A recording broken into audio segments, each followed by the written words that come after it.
In a faraway place, there's a magical time when the sun never sets. Now, way up north, take a giant leap.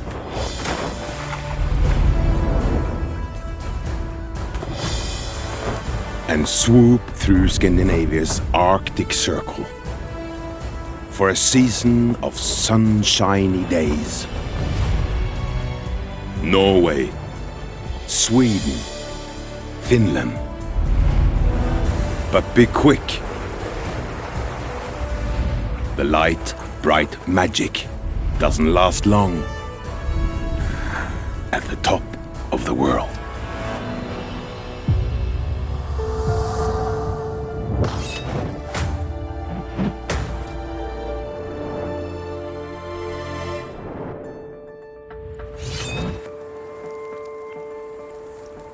Svalbard Archipelago. This is inside the Arctic Circle and as far north as Norway gets.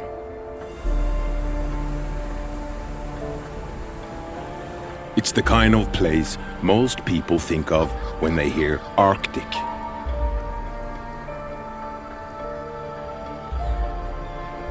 Svalbard is a cluster of extraordinary islands and icebergs full of life.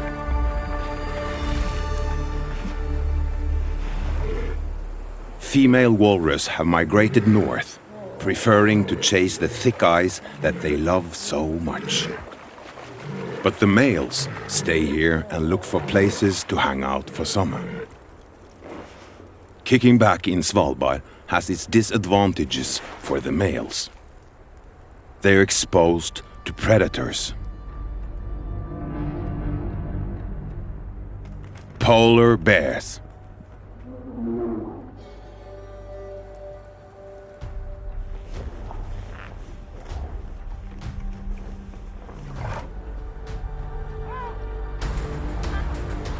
This one has already killed a walrus. He'll eat as much as 20% of his body weight in a sitting. Then, once it's done, time again to look for fresh meat. Polar bears hold the title as the world's largest land predators, but in reality, they track their food on water. Frozen water. They use the ice as a platform from which to hunt. Jumping from ice floe to ice floe. Now that most of the day has sunshine, their ice is getting thin.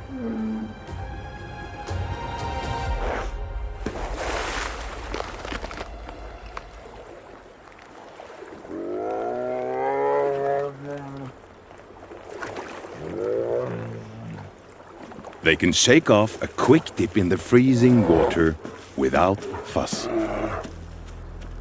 So walrus and seals are right to worry when there's a bear around. They have just one consolation. Polar bears don't rest in winter like other bears, but in summer, they may fast for months at a time. This is how summer plays out in this northernmost outpost of Norway. But travel south and there's more to the Arctic than you know.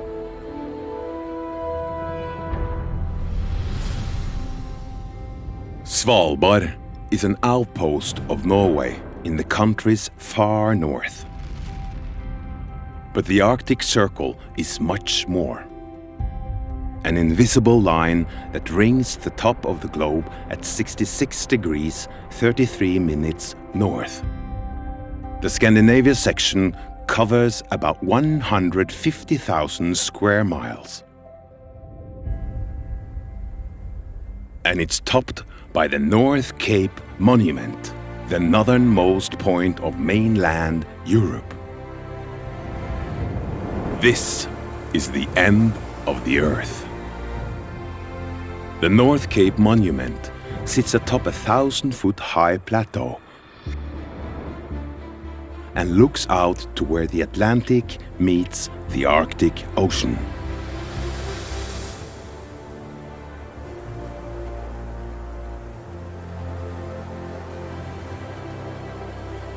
Everywhere in the Arctic Circle just had at least a month of perpetual darkness.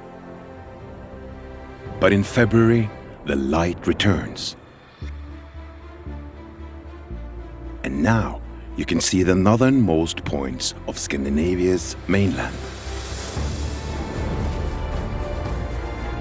At the very bottom of the Arctic Circle, spring has already cleared the snow from the peaks. Here in Norway, the Arctic becomes a hiker's paradise. This is the Lofoten archipelago. Several hundred remote islands.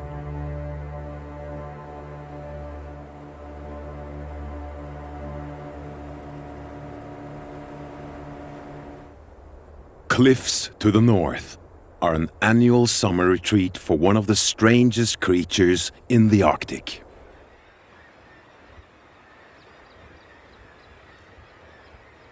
Around 160,000 puffins vacation here for a couple of months every year.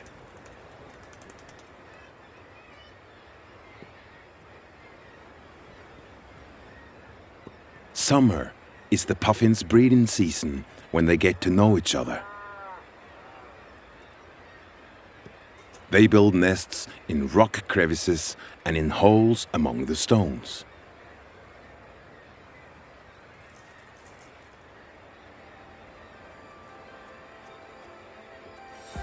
And of course, fill up on fish.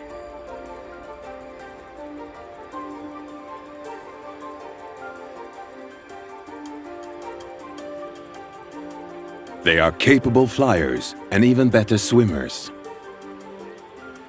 And puffins are one of the few birds that can hold many fish in their beaks at once. Their raspy tongues give them just the right kind of grip, so they can bring back fresh fish for their young. Puffins usually mate for life, and both parents will share the responsibility of caring for their young. Similar to penguins, the flightless birds of the other pole. But despite their similar colors, they are not related. The puffins' bright-colored bills match their feet, but only during the mating season. Before summer is done, they'll shed that colorful outer layer and head back out to sea with smaller, dull-colored beaks. While they don't mind chatting up a storm now. Once at sea, they remain perfectly silent.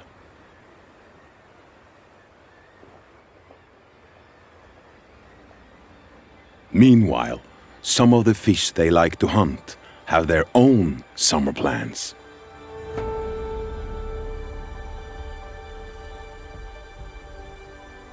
Millions head inland along the great waterways of Scandinavia's Arctic. They return from the ocean and charge upstream. Among them, grayling. These are relics of the last ice age, and they perform an annual ritual of frenzied egg-laying. Here, two males flank a female, and both try to fertilize her eggs at the same time.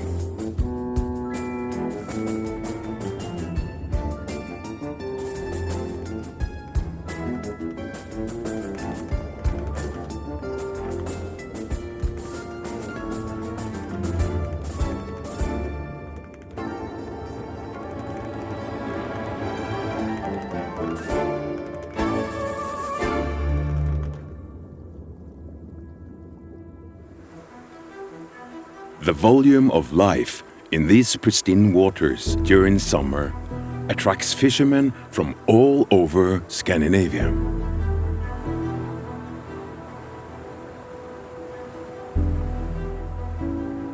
The Tana River is one of the few places where they can still use nets. Sometimes following the traditional methods of the Sami people who've lived here for at least 2,000 years.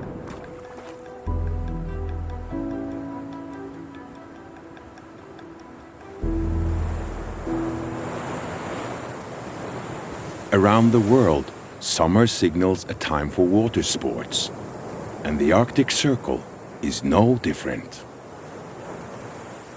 The potential thrills outweigh the chills for Arctic surfers.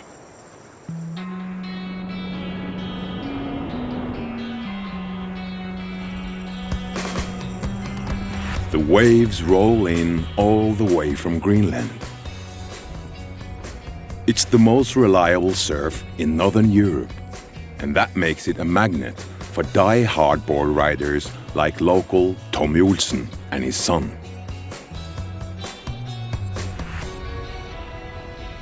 You have these point breaks, which in surfing terms is like really good.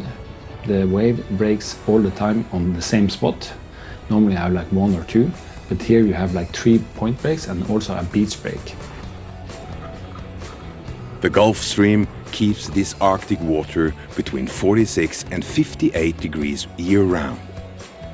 But the air temperature can easily dip below freezing.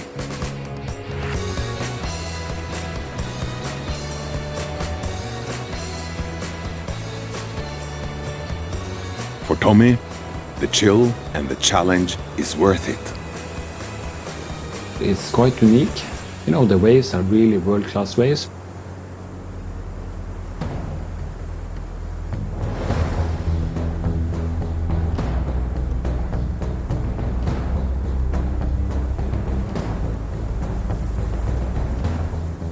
But the thing is, the backdrop, the scenery, it's really different from other surf spots.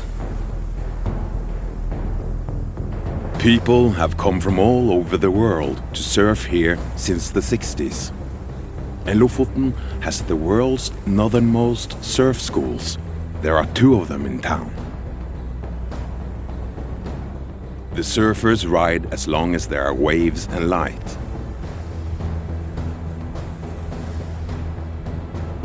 And up here, the sun in summer can shine 24 hours a day.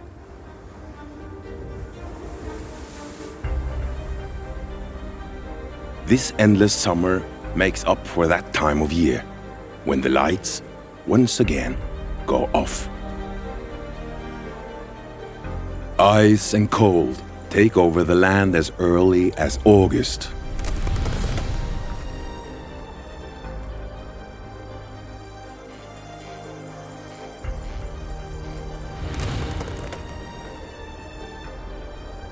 The days get shorter, 15 minutes less light every day. And that makes what Arctic surfers do next even more amazing. Arctic surfers still find their way to the waves even as summer wanes. Now at night, they can be guided by the beguiling green of the Northern Lights. It's the kind of magic you can only find near the poles.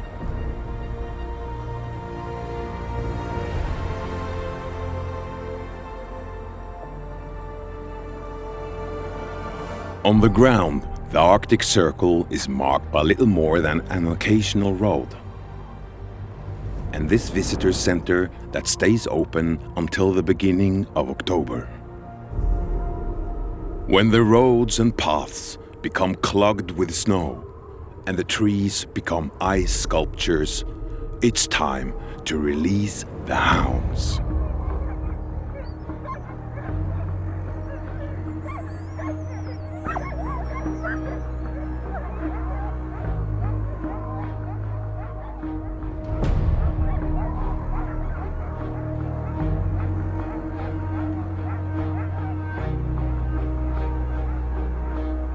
Dog sledding is popular across Scandinavia.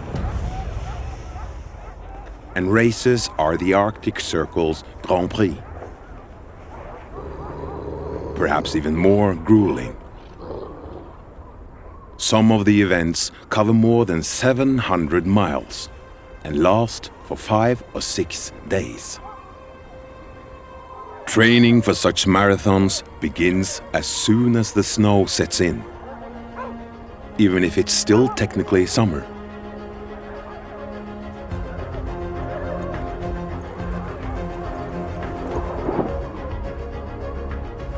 Eight dogs to a sled, and they run as smooth as silk.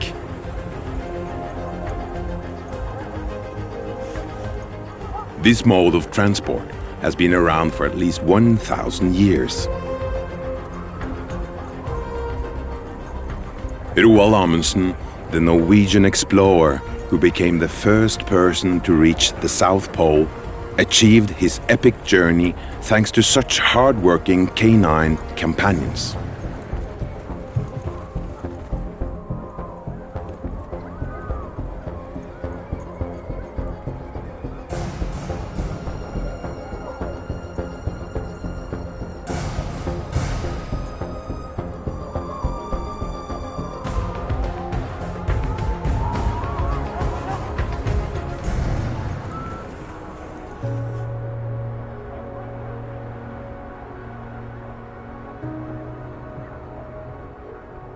When it's all done, the reward is a release from the harness.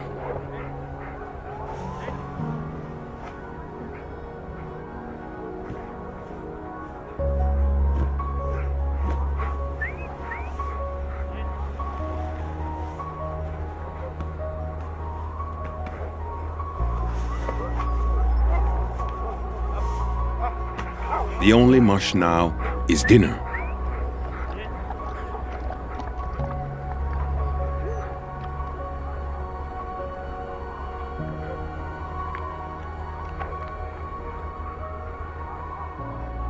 The sled drivers are a diverse group. But the dogs must be built for Arctic extremes.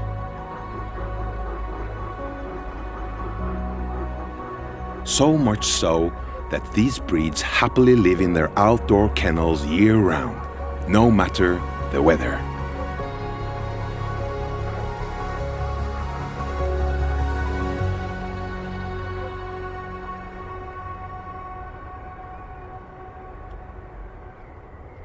The wild animals in the Arctic Circle don't have the luxury of a kennel.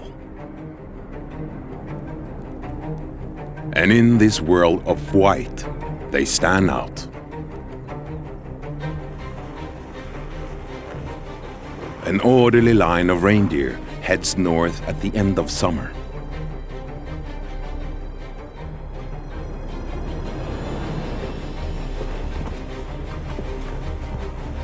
As they roam, they look for patches of lichen or moss to dig up from beneath the Arctic snow.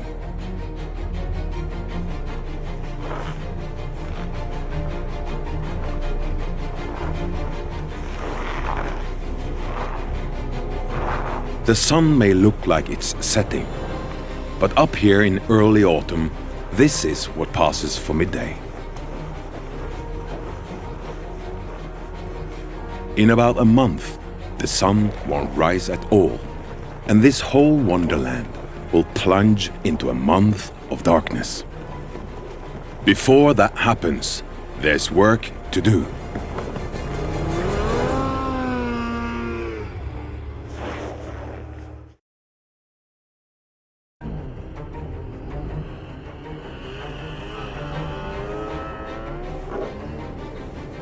The Sami people of northern Norway have herded reindeer here for at least 1,000 years.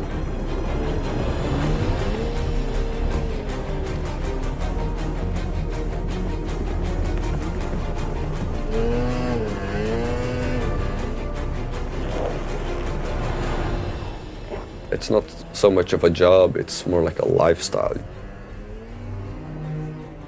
Herding the reindeers, you get like a deep connection to the nature and a respect for the nature.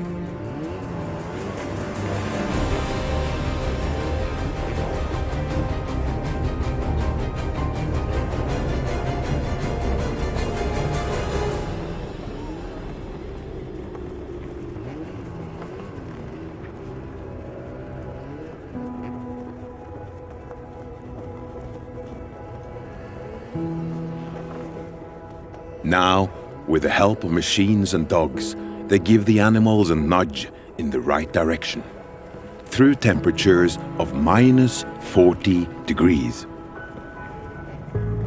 Somehow the reindeer actually doesn't even mind the cold weather.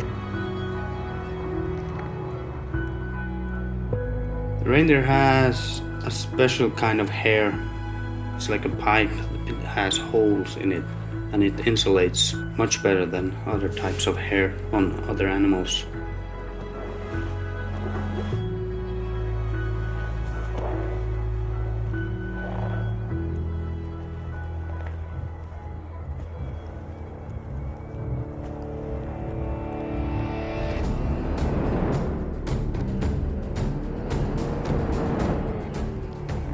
All summer, the reindeer have been free to graze. Now the Sami round them up for a twice-annual checkup. They've covered 20 miles today to get this sea of antlers into a corral. And now they're nearly there.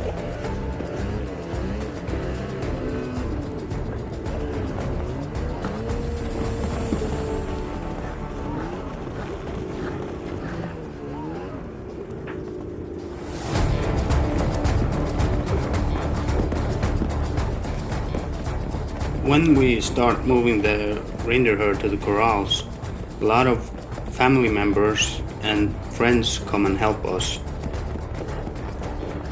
It looks like midnight, but it's only around 5 in the afternoon.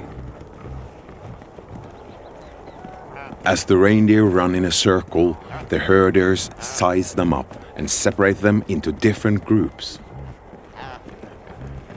Some will get veterinary care. Some will get ear tags or collars for tracking. Others will be sectioned off for market. Reindeer skin, horns and bone are all important products for the Sami people, and they've traditionally depended on them for survival.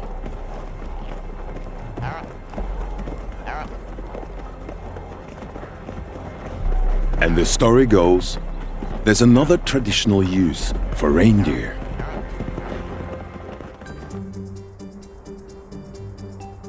Reindeer sleds in this part of Finland lead to one place.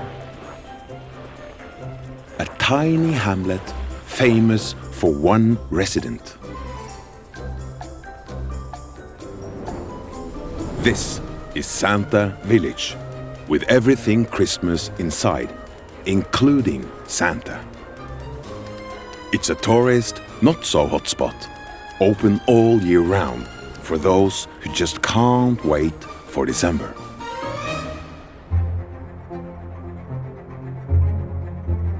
Finding a warm place to stay after summer can be a challenge. But since 2008, there's been the option of the now world-famous 30-room large snow hotel.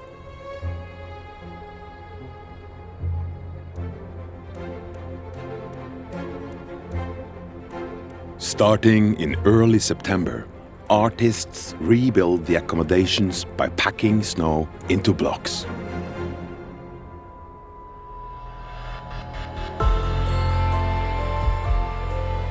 They have supersized the idea of a traditional igloo. The cocktails at this bar are all served chilled. Dining area, bedrooms, even a chapel, all sheltered from the outer elements and kept at a relatively toasty temperature, just a few degrees below freezing. These are the creature comforts of the Arctic Circle. But outside, it's more about the creatures. They have their own ways of coping with the chill of autumn. And some of them are downright deadly.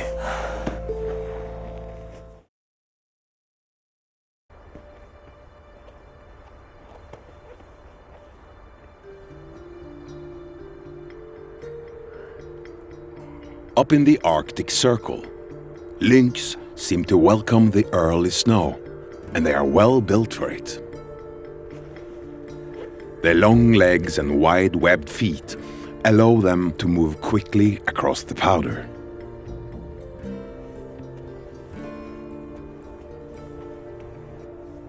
And it takes more than a light snow to chill them through that thick fur.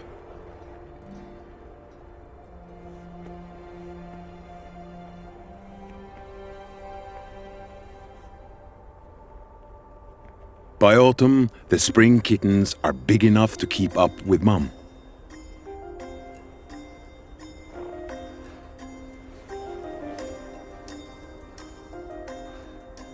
But make no mistake about who's still in charge.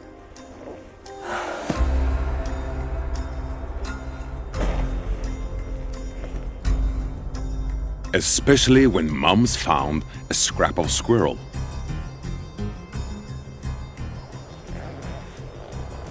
They've spent their summer being nurtured by her, but no more.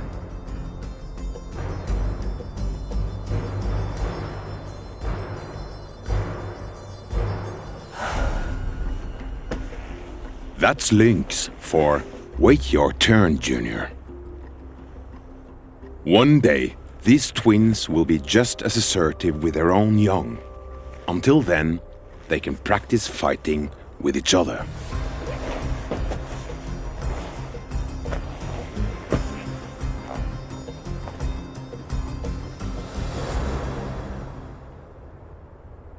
These kittens are fully weaned, but may stay with their mother for another year. When they finally head out without her, they may stick close for a few months, working together across the Arctic landscape, and even up the trees.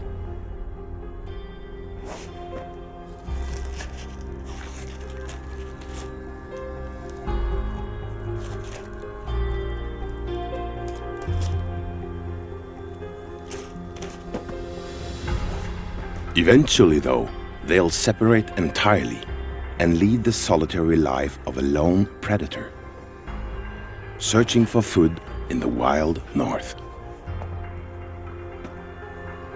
If they become very good hunters, there are plenty of menu options out here.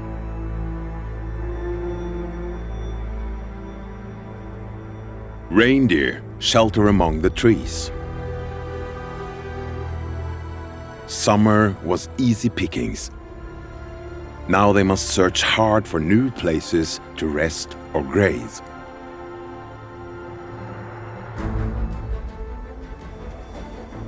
When they catch a sniff of danger, they have a plan.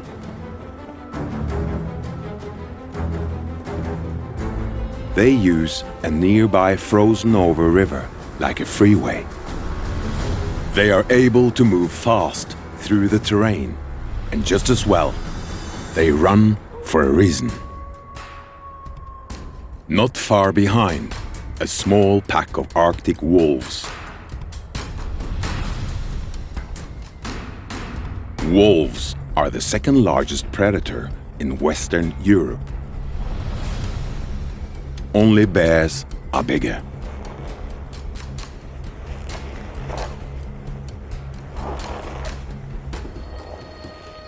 Packs can be 30 strong.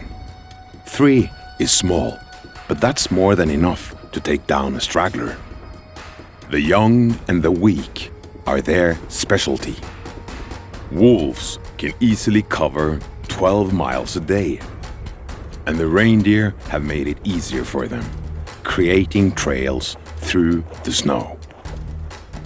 As they go, they mark their territory with urine and sometimes feces. For wolves, this is a form of communication. Interlopers, beware. Today, the reindeer have the upper hand, and the pace of the chase is not worth it. Summer was good to this wolf pack trio. No need to push it just yet. The wolves take a break.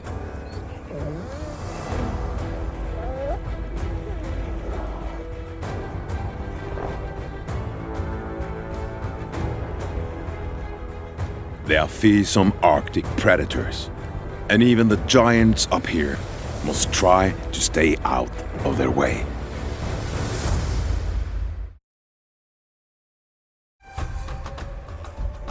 This moose mother and her year-old calf search for food in Norway's Arctic Circle.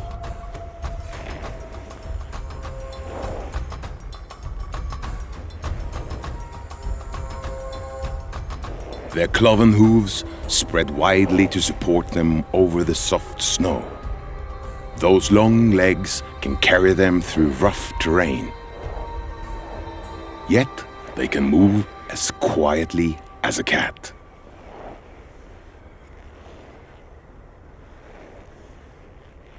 It's an extraordinary achievement for their size, but important in helping them to avoid predators. Summer is over and the pasture is buried, but there's plenty of light and still a lot to dine on. They live on lichen that grows on trees.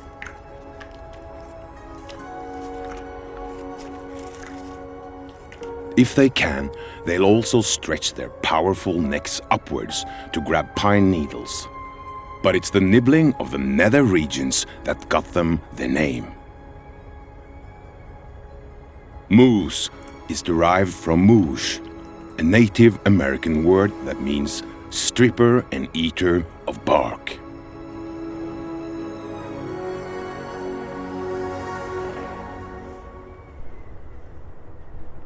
Vacation time is over, but there's still a couple of months before the creatures of the Arctic Circle are plunged into darkness. They must work with what light they have left. Every week, the days grow shorter by more than an hour.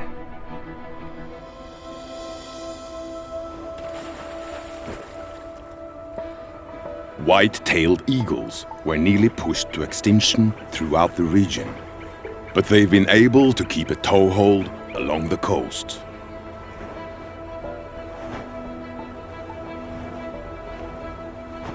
Norway has the highest density of white-tailed eagles in Europe.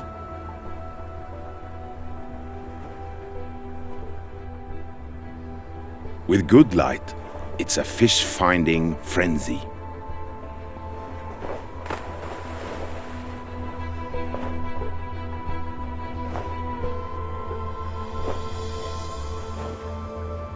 Not all the fish here are such hard work.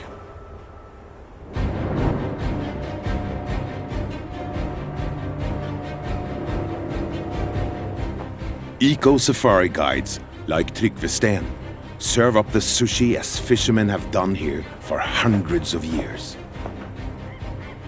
Visitors can get a close look at some of this area's 300 nesting couples. It's a majestic bird, indeed.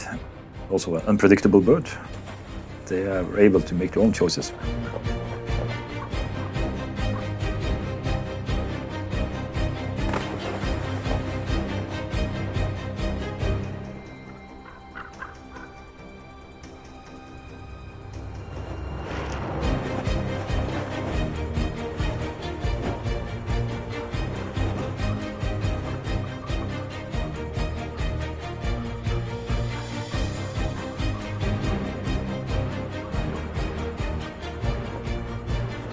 Some of the white-tailed eagles from Lofoten have been captured and relocated to bolster populations elsewhere in Europe and the UK. That's helped spread the word and made this area a hotspot for bird watchers.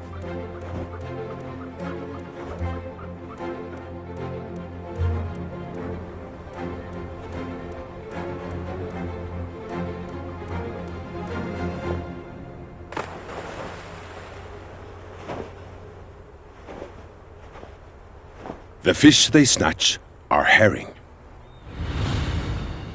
And Norway is famous for the millions of herring that migrate through here every autumn.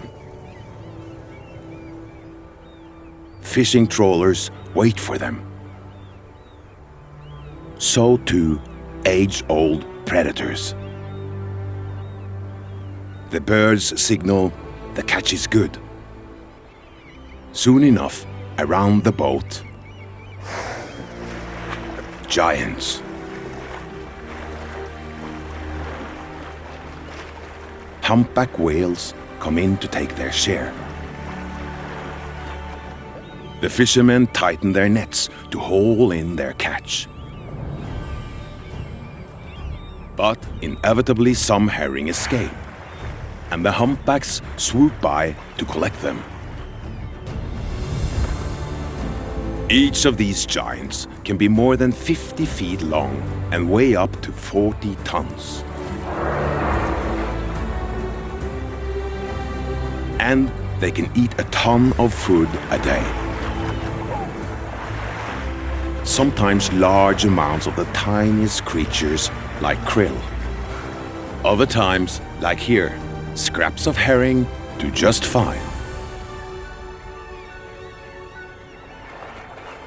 This feast is too rich for just one whale species to enjoy.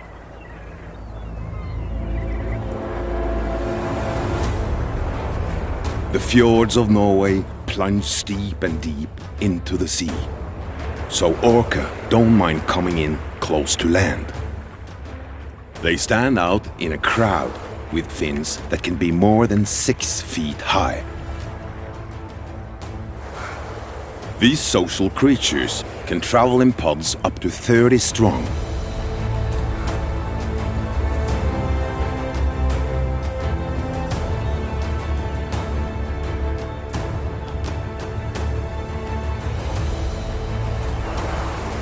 They join their humpback cousins for the feast. And if 2 mammal species swimming for their supper here isn't enough, don't worry, here comes a third.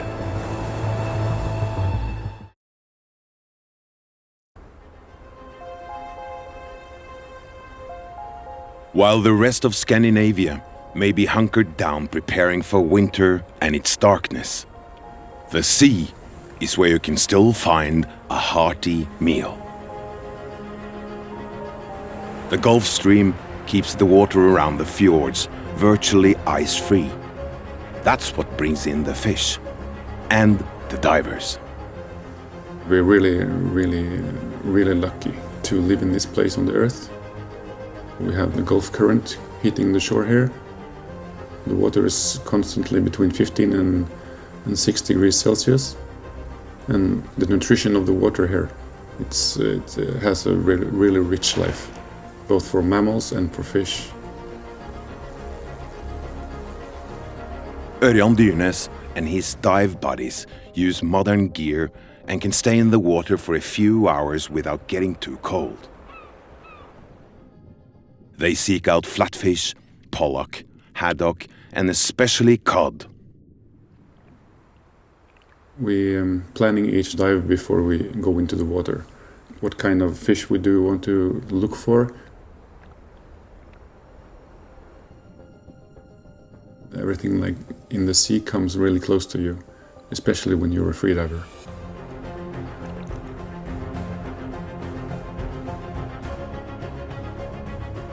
Free divers don't use tanks, but can hold their breath for several minutes at a time. You have to keep all your senses open because the fish senses you, and your excitement.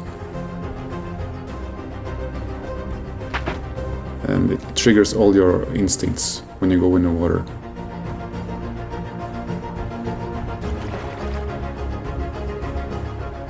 In the 1960s, there was a push to make spearfishing an Olympic sport.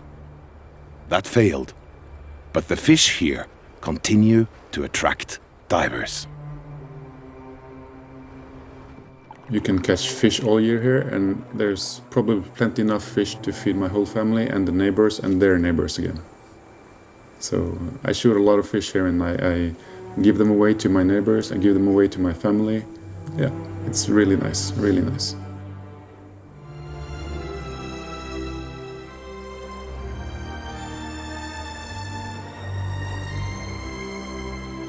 The biggest fish come to the lower regions of the Arctic Circle in winter. But one of the strangest looking species never leaves, no matter how dark it gets.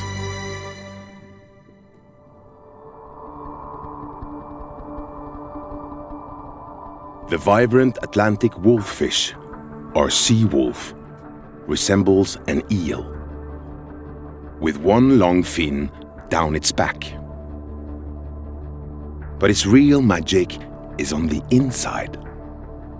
The wolffish produces a kind of antifreeze for its blood, so it can live in the icy Arctic all year round, even now in the depths of winter. It dines on shellfish and starfish and the like, which it can rip into with savage teeth. They are one of the few fish to have both parents care for their eggs.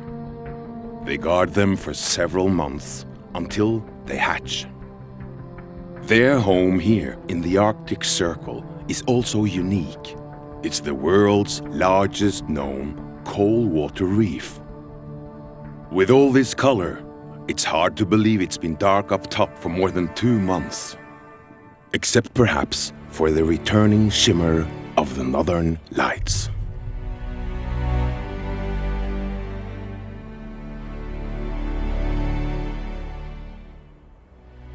Then, once again, a glimmer of sunlight, and warmth starts to melt the snow.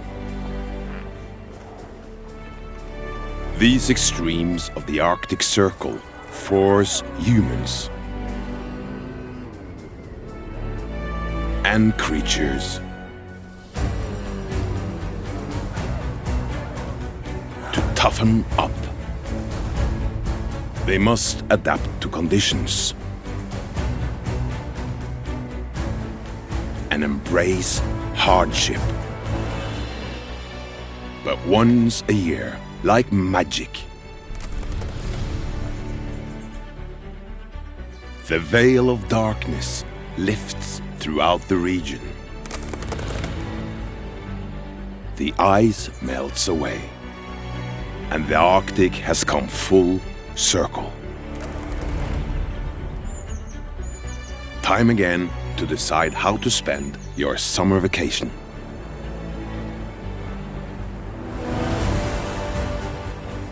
Holidays in the Arctic are short. But that's why they may be more prized here than anywhere else on the planet.